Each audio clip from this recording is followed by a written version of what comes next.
Hello knitters, I'm going to show you how I work the cables in Hearthome Sock without a cable needle. Here you can see I'm working the very first cable in the chart. It's just a simple 1/1.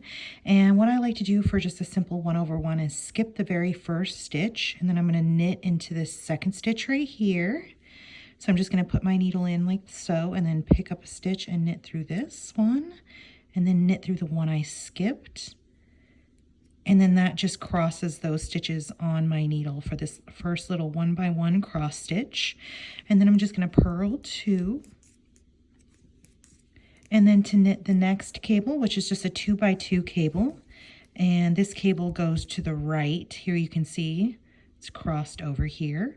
So what I need is I need these 2 stitches to be in front of these 2. So what I'll do is I'll go into the front of these 2 stitches.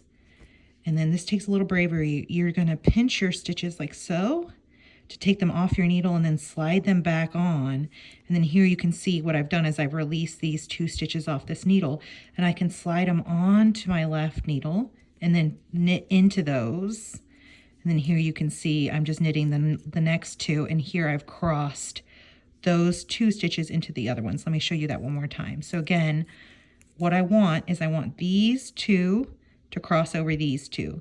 So I'm going to go into the front of these 2 because I want them in the front. And then I'm going to just pinch and release these 2 off my needle. See, and they're not going to go anywhere. They're not going to slip out because I'm not pulling on them. I'm not pulling on any of the yarn. I'm just holding them. See, and then I'm just going to slide back in. And then here's these 2 that have been released that I can slide back onto my needle and then knit them off again. So the main thing is that you want to make sure you're not twisting your stitches. So you always want to just slip them as if to purl. Let me show you that again. So I'm going to skip these 2. I'm going to go into the front of these 2. Sometimes it helps if you like kind of pull down on your knitting and then you just release these 2 out. Slide your needle back in, pop them back onto your left needle, and then knit them right off. And that is how you do the right side cable. Let me show you how I like to work that middle cable, which is a fatter cable. It's 6 stitches across. Say that fast.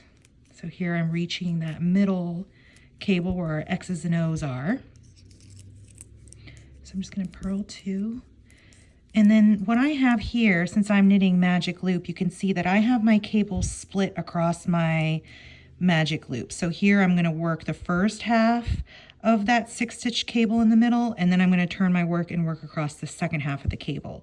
So because this cable is split into 2, 6 stitches on one side, 6 on the other, I can do that. And see here you can see the beginning of that motif. So for this 6-stitch cable, it's going to be these 3 stitches over these first 3. So they're going to go to the right.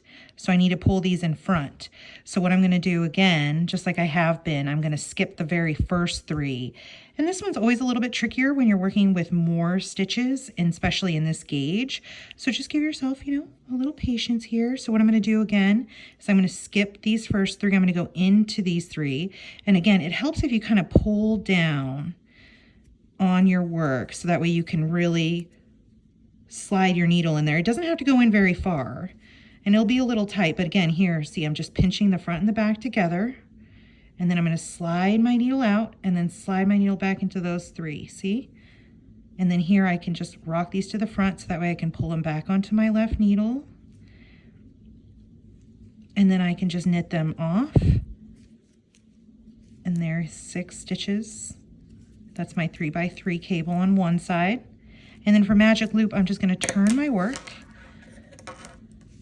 and just get back to starting position, which is just your needles here into your sock. It helps if you kind of push all your stitches on there. And then I'm just going to pull this back needle out and then knit the other half of that middle cable, which is now these 3 stitches I want to go in front of these 3. So essentially I want it to go this way. So instead what I'm going to do is I'm going to go behind these first 3 because I want these guys in front.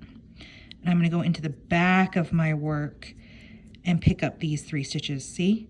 So then what happens is when I pinch my work and pull my needle out, These 3 that I had in the very beginning are gonna get slid onto my other needle, and then I can pull these to the front and knit these off, you know, like that. See, so it's just a little bit, I'll show you one more time in the other cables how to do it the back the other way. Sometimes you'll see like this stitch, it's like a little split that happens sometimes when you're picking them up.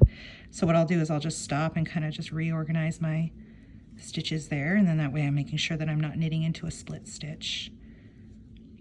It helps sometimes if you pull from the bottom of the strand, and then it helps kind of unstick it, see? So then here I can see my other stitches going across. I can purl these 2. Then let me show you that one more time. So now we're working with this cable coming across and to the left. So what I want to do is I want to skip these first 2 and go behind into my stitches here, give it a little pinch, slide them out, and then slide them back in. And I always end up splitting them, but that's okay. This yarn is just a little bit splitty anyway. Like I said, see, you can see how I split that stitch. All I do is just go further down into the strand, you see? And then it kind of rectifies, like this one got really splitty.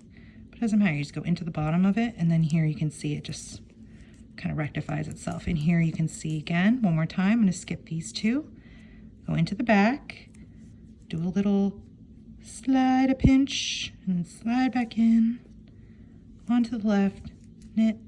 Now you can see how much faster it is once you get in the groove rather than using a cable needle, which I mean you can certainly do if it makes you feel a little more comfortable. This is just the way I like to do it. I sliced my finger open, sorry about the band-aid there. Okay, so here I'm gonna knit, doop, doop. See that? Easy, well, I should say straightforward, not easy. I know it takes a little bit of practice, a little bit of bravery, like everything, you know. It's easy because I've practiced a lot, and it'll be easy for you when you practice a lot too. But I think it's much easier than using a cable needle, and much more efficient. Here I'm getting to the very last cross stitch. So on this one, I want this stitch to go in front of this stitch. So what I could do is what I have been doing, which is to go into this back stitch. But when it's just 2, what I'll do is I'll kind of do it a different way. I'll go between them and just knit into this stitch, and then knit into the one that was first, and then that automatically crosses them here on my needle. And that's how I knit cables without a cable needle in Hearthome Socks. Isn't this such a fun knit? I'm just having such a good time with it. And here is the motif across the top, a little X's and O's, so fun. Little sweet treat for your feet. Happy knitting.